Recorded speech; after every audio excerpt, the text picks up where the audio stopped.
Hey everybody, hey Facebook friends and family. Hope you guys are doing well. It's Saturday and I am working, and I thought I would take a little break and get on here and share some information with you guys. A lot of you guys are probably concerned about the meat shortage that's going on. You go through the supermarkets and you're looking down the aisles and everything is like bare bones, nothing. You might get some odd meat selections to your choosing, but what we're used to getting is just not there. So we are living in some crazy times. So the other thing is, if you're a fast food lover, I do like my Taco Bell once in a while. But if you're pulling through the Arby's drive-thru, they're gonna say to you, we don't have the meats. And what are you gonna do? I had to throw that in there. But anyway, so I just wanted, from a dietitian standpoint, and I've got to use my degree some way, shape, or form, So I thought I would reach out to y'all and give you guys some tips. Because, have no fear, there are other ways of getting some important nutrients in that we're used to getting from our meat sources and our animal sources. So I'll touch on that with you, hopefully really quick. I have my sticky notes because Lord knows that my memory is not that great. Quarantine brain, I guess you'd call it that. And anyway, so I did confirm, I looked up a lot of this stuff too. Because again, it's been a while, well, not a while since I've been in school, but it's been a while since just, digging in deep for this information. So I wanted to make sure it was correct for you guys. So before I even go into this, I will say I am not a doctor. I'm a dietitian. I'm not a doctor. I'm not diagnosing anything. I'm not necessarily recommending anything for the treatment of any disease, any illness, anything like that. This is not a cure for coronavirus or COVID-19. This is not any type of conspiracy theory or anything like that. This is facts, and but I'm not diagnosing anything. I'm not curing anything. So even though this is related to, I guess, the outcome of coronavirus, it is not curing it or anything like that. Okay, just had to put that out there because I don't want to get any crazy talk or anything like that from that, and just being professional and responsible. Okay, so first things first, I'm actually highlighting 6 nutrients that we typically get from our meat sources or animal products.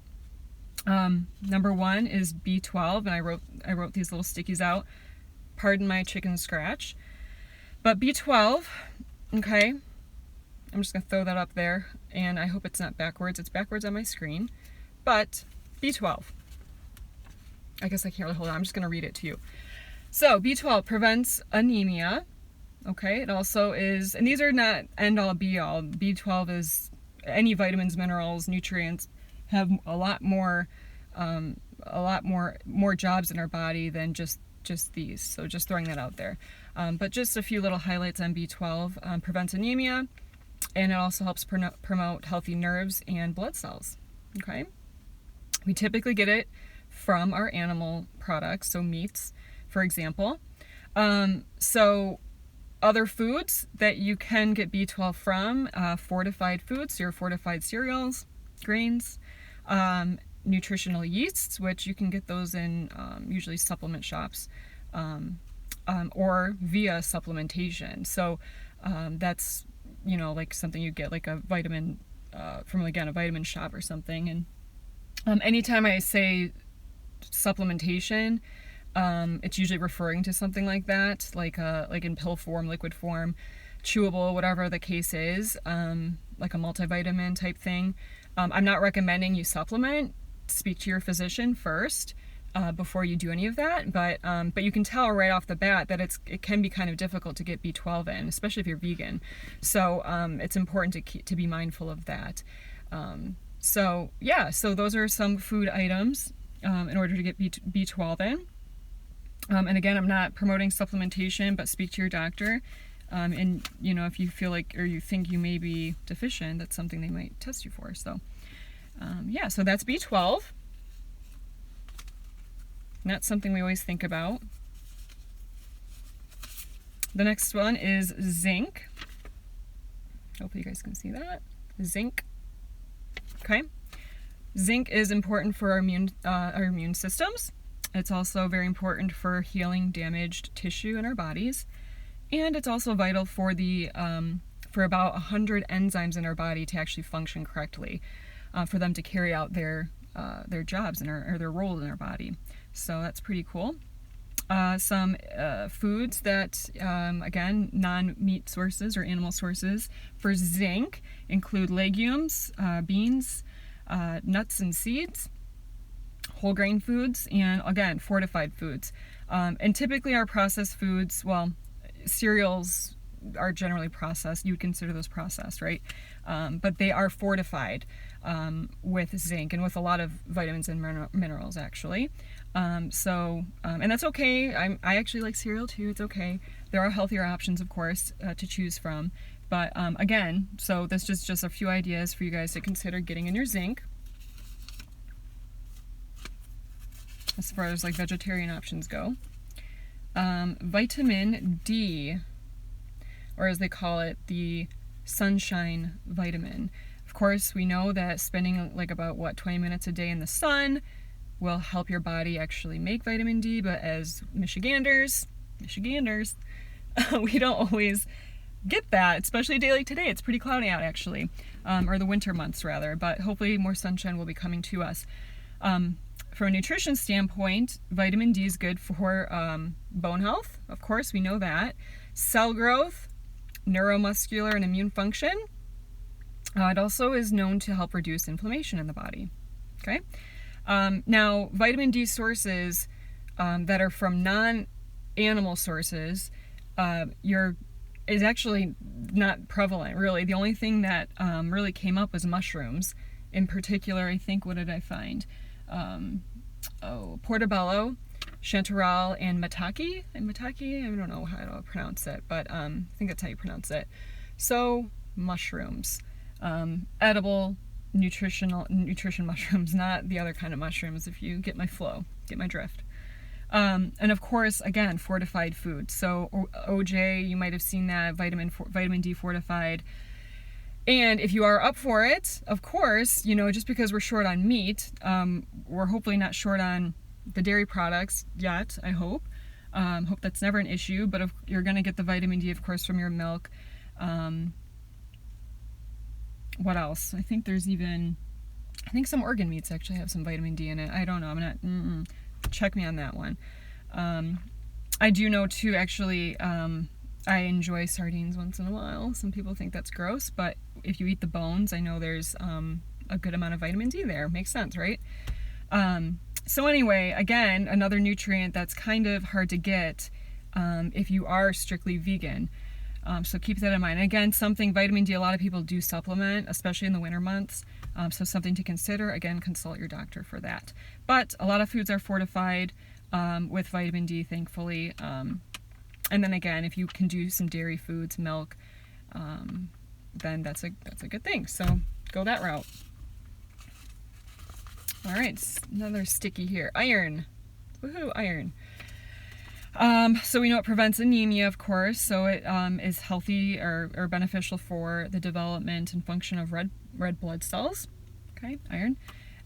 Some vegetarian sources include lentils, beans, dried fruit, chia seeds, pumpkin seeds, dark leafy greens, and again, cereals or fortified foods. So that's great. That's awesome. So we need some good iron in our diet. Again, vegans might have a hard time doing that because, or at least it's more difficult, and it's something to be more mindful of and focus on. Because of course we get iron from our red meats, and we can see that beef, for example, is on shortage. All right, omega-3s. Omega-3s. Hopefully it's not too blurry. Anyway, I'm reading it to you. Okay. Whoops. So omega-3s, as we know, a lot of us know, are beneficial for a healthy heart. But it's also Omega-3s are beneficial for our eye health and brain health as well. Sorry, I've got an itch on my nose. Also reduces inflammation in the body, lowers triglycerides, and increases the good cholesterol, which you know is HDL. The HDL cholesterol, good cholesterol. And may help with, and I don't know why I did quotes there, HDL is equal to good cholesterol. It also is actually linked to the lowering or helping with depression. So that's, I'm not sure if research is completely conclusive of that, but there has been some research to support that there is potentially a benefit to omega-3s and depression or brain health in general. So that's exciting. Just to point out, there are actually 3 versions or 3 types of omega-3s. I'm not going to go into great detail, but ALA is the plant source of omega-3s, and that's in like walnuts, flax seeds, chia seeds, hemp seeds, or hemp, Brussels sprouts too as well for ALA. Now that is a small amount, I think, can be converted to the more, I guess I wouldn't say more beneficial forms of omega-3, but the ones that that the DHA and the EPA that have other aspects to do with our body and health. So that being said, ALA can be converted, but a small amount. So that's why it's important to get in our DHA and EPA, like I said. That's the 2 other forms of omega-3. And those forms you're actually going to get from seafood or fish, cold water fish. So tuna, salmon, cod, sardines, ding ding. Again, some of my favorites. Thanks, Dad, for getting me hooked on those. And algae supplements as well. Again, that's more of like a vegan form of the DHA and EPA. So if you wanted to supplement, if you're vegan, you could do the algae form. And then also, of course, there's fish supplements out there, omega-3 supplements that are derived from fish, right? So that's something to consider. And I actually think it's a good idea, especially if you don't eat fish frequently, at least 2 maybe to 3 times a week. Something to consider. Again, consult your doctor. I missed one of the most important, well, they're all important, right? Nutrients are all important, but one of the most important nutrients! Friggin' protein! How did I miss that, you guys? What the heck? All right, well, protein. A lot of us are familiar with protein. Hopefully this is recording, yes, okay. Of course, protein is a calorie source. We know that. Just like fats and carbohydrates, protein. Of course, we all know that protein is important for building muscle tissue, so it's known as one of the building blocks for all of that. So muscle tissue and a lot of other things in our body, bones, believe it or not, cell tissue, all of that. So look it up, there's more. But yeah, muscles typically is what we think of, right? So muscles and tissues. So, again, and a lot of us know probably some alternative sources, especially if you are vegan or vegetarian, you guys probably are familiar with the alternative sources to getting in your protein. So that being said, legumes, so beans, whole grain foods typically have more protein in them than their more like refined counter alternatives, I guess. White bread, for example, compared to whole grain bread. The whole grain bread's going to have a little bit more protein in it. Nuts and seeds, so nut butters and that type of thing is included there. Soy products, yes, soy products. And I know a lot of people think it's going to get all make your hormones and stuff all crazy, but from my understanding and what I've researched, there's really not a big link to that.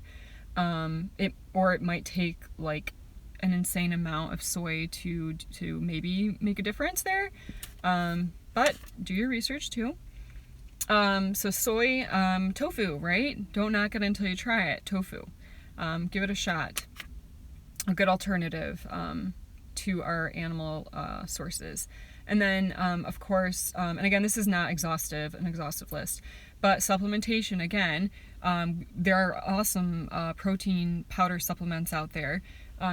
If you are into using an animal type product or non-vegan whey is probably your best option.